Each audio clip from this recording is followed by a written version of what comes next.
following events in Fleet Street, it's very clear that here in Australia there's a sufficient concern about the potential unrolling of similar events in this country to warrant a look at who owns the media, why we have the biggest concentration of press ownership, and that's by news, in the democratic Western world. The Prime Minister says she's shocked and disgusted by what's happened in the UK, and she's happy to consider a review on media ethics and ownership. Have a discussion amongst parliamentarians about this, about the best review and way of dealing with all of this. I'll be interested in people's ideas. And I think whatever Parliament does or doesn't do, there is going to be a national conversation about the media's role and media ethics in the weeks and months ahead. News Limited Chief John Hartigan has defended Murdoch's Australian operation in an interview with tonight's 7:30 program. I've worked in newspapers for 45 years, a lot of that as an editor. I know the newsrooms, I know how cultures develop, and I'm hugely confident that there is no improper or unethical behaviour in our newsrooms. So, Joe, I mean, no one's really pointed any specific accusations at News Limited journalists, just to let you off the hook. But no. John Hartigan's really nailed his colour to the mast here, because if there's a rogue that he doesn't know about and a problem does emerge, he owns it now, doesn't he, from what he says there? Well, this whole concept of an inquiry is just absolutely absurd. I mean, I've got no evidence of any wrongdoing by Bob Brown, but I'm going to launch an inquiry into him. I've got no evidence of wrongdoing by John next to him, but I'll launch an inquiry into him. I mean, this is absolute bollocks of the highest order. I mean, the idea that somehow, because something has happened at a completely separate organisation in a completely separate country on the opposite side of the globe, that therefore, you know, it therefore stands to reason that the same thing is happening here, where even the most cynical left-wing paranoid conspiracy theorists would tell you is a completely different media culture.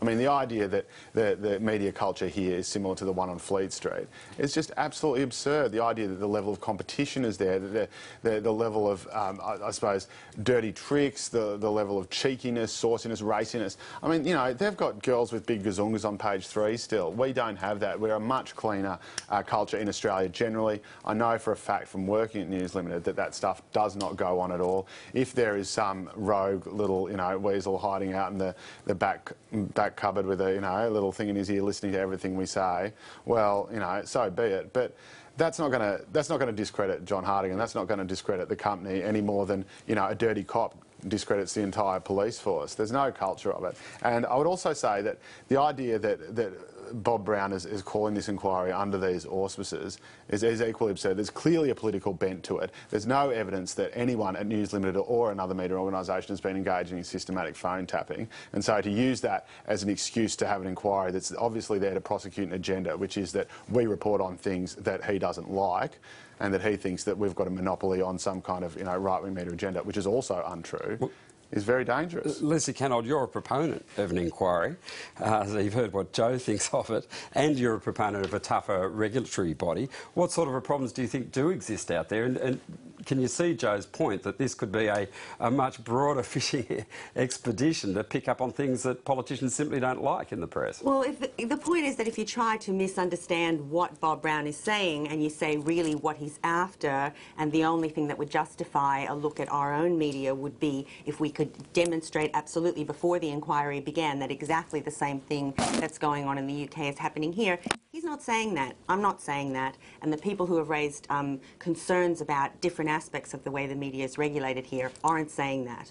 What we're saying is that there is a huge concentration of media, there's a huge concentration of power, there is ample evidence that sometimes that power is misused. Not just, so there's a couple of things that you can talk about. One is the way news is gathered, nobody's necessarily saying that, but also the way news is deployed. So today we had Jonathan Holmes from Media Watch saying that he didn't think, you know, we should have much regulation, but at the same time saying that as far as he was concerned, on a daily basis, some news limited outlets were actually violating their own code of conduct, and the code of conduct things he was talking about were the really basic ideas of what journalism is supposed to be in the public interest. So impartiality, but do you want parliamentarians and determining that? I agree that that's a risk. So in other words, I agree, and I wrote this when I wrote my piece about it, that it is a risk because, of course, politicians can have good motives for wanting to actually put some checks and balances on the media, because all centres of power have to have checks and balances on them.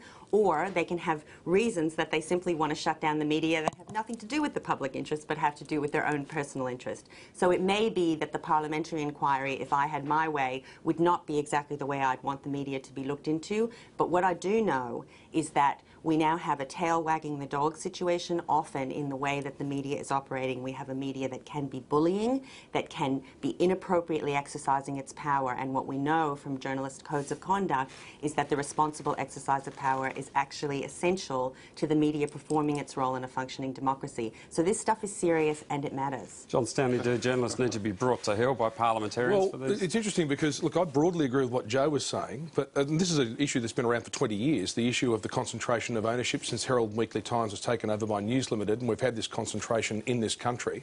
And and Bob's complaint, Bob Brown's complaint, is about the editorial stance being taken by the News Limited newspapers and particularly the Australian newspaper. But when you talk about regulation, I work for the media outlet in this country which is the most fiercely regulated in the country, TUE, because a couple of blokes a few years ago were taking money on the side, large amounts of money in what became known as cash for comment. But the regulation we're subjected to is about conflicts of interest. You have to declare if you've bought something down at the local shop and got something free, and all of those things are regularly gone through. But there are never any, there's no regulation of for instance, right of reply or whether you should check your facts. They're all things that come to me. Should there be? Well, they come to me from being a journalist and from the code of ethics that I apply to what I do. Grant that you're a good journalist, but to those who aren't quite as setting quite as high a standards. In our newsroom, we apply those things, but I don't know that this is where you get the blending of opinion and reporting, because and you get no greater blending than you do on talkback radio, where people are listening to information broadcast in an opinionated way, and the question then is, should that be regulated, and are you, for instance, obligated to get someone on who rings up and says, I want right of reply? Yeah. Joe, can I ask, in The Australian today, Carolyn Overington quoted Chris Mitchell, who appeared to be suggesting that the Fairfax Press publishing the WikiLeaks cables was morally equivalent to the News International problems. Do you see it that way? Oh, look, I mean, you can certainly mount an argument. You can mount an argument to that effect. Of course you can. I mean, the WikiLeaks were publishing things that were, potentially, corrupting or endangering personnel overseas, US personnel, arguably other Western countries' personnel.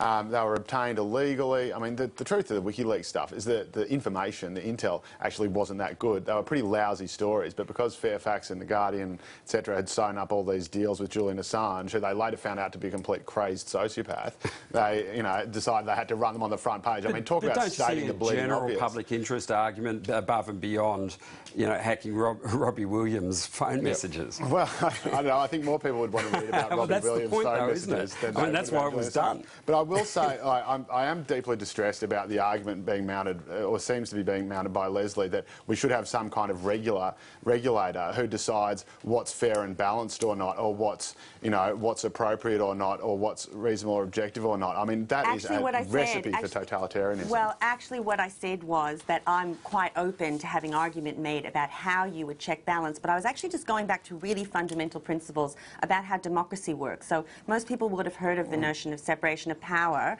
It's all about making sure that power can be checked. Yeah, the fourth separation estate, of power doesn't... And obviously reporting on entertainers doesn't cover this, but the part of the reporting that you do where you're trying to inform the citizenry, that actually impacts on what we know, so and that would be exempt. the choices we make about voting. So entertainers are exempt from a review. Does that mean Peter Garrett's exempt? Actually, what does I that mean Gary Hardgrave's exempt because he's a producer on a 2UE sister station in Sydney? You can't regulate. I'm not really doing any who's in, who's out kind of thing. I'm talking about the media as a total kind of entity, and in terms of whether or not, no, not the vibe actually at all. You can ridicule it and you can do all the sort of normal, not very nice, not very fair-minded tactics to try to deflect it, but the reality is that anyone who's sensible about this is saying is that you've got a really extreme abuse of power going on with the news of the world. You've got somebody who was so up and seemingly untouchable, but who really most people believe was not leading an organisation. And of course it's ridiculous to suggest that somehow, you know, what's happening on one arm is not necessarily affecting the other. But even if it wasn't in its extreme, we don't want to go where they went. We don't want to be in the situation of what happened with News of the World. So what we want to do is say, are there any lessons we can learn? Who is silly enough not to say, are there any lessons we can learn from this? And it seems to me that there would be some lessons, and it's very self-interested in my view, and I'm a part of the media. I think it's extremely self-interested of the media and special pleading to suggest, you know, that somehow we wouldn't, if we were looking at another institution, we wouldn't say, look, you've shown that self-regulation doesn't necessarily always work to achieve what you're about trying to achieve. That has not been shown in Australia yet. Well, can I put it to you this way, Joe? Can I put it to you this way, Joe Hildebrand? That you know, John Stanley and I were covered by by ACMA. A government authority. It has regulations. It hasn't gone out of control. We're not complaining of you know, buckling under the yoke of ACMA.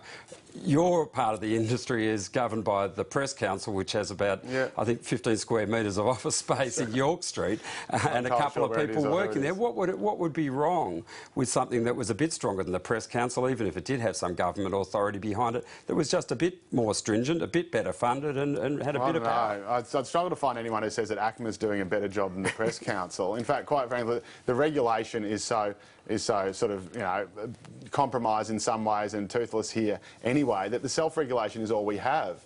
And it actually works quite well. The media, for a media to be frank and fearless, to be robust enough to take it to politicians who do, let's face it, hold the only enshrined power in this country, for a media to be able to cast a light on that, it has to be able to operate fairly freely. It has to be unfettered, and it certainly can't be fettered by the very people it's supposed to scrutinise, so we don't descend into a single-party state. And that seems to be what... And that may be right, but that doesn't mean it shouldn't be fettered at all, and accountable and answerable. And you're basically saying we can't be answerable to anybody. Answerable to our readers. We're a different kind of institution.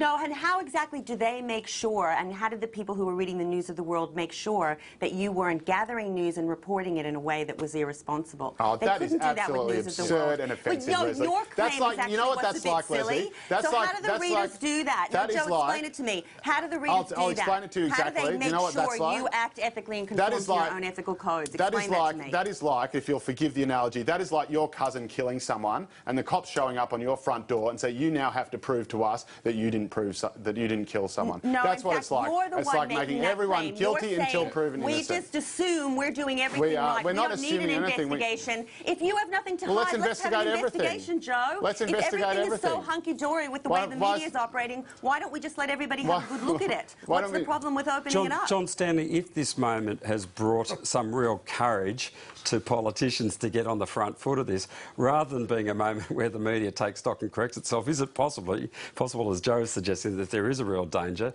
that politicians will encroach on the free press? Look, I think there's something in what Joe says, and I think there's something in what Leslie says. But don't sit on the fence, John. No, I'm going to sit on the fence. Let me just say this, because I think there is an issue, and we're talking at cross purposes here. The News of the World thing is about unethical practices and hacking phones. The issue in here, and what Bob Brown's talking about, is not about hacking phones. He's talking about the editorial stance, and I think that's the position that Leslie's taking, that there is a concentration of ownership, that there is an editorial stance, and there's a view that the papers have taken a very hard line against the Labor government. are you going to do about it? Even if the government found that there is too much concentration of ownership, we're hardly in the climate at the moment when people are going to open new newspapers to solve that, are they? No, but I'll tell you where there are issues, because at the moment, for instance, you've got the Sky News contract, which the ABC and Sky News are competing for this Australia contract.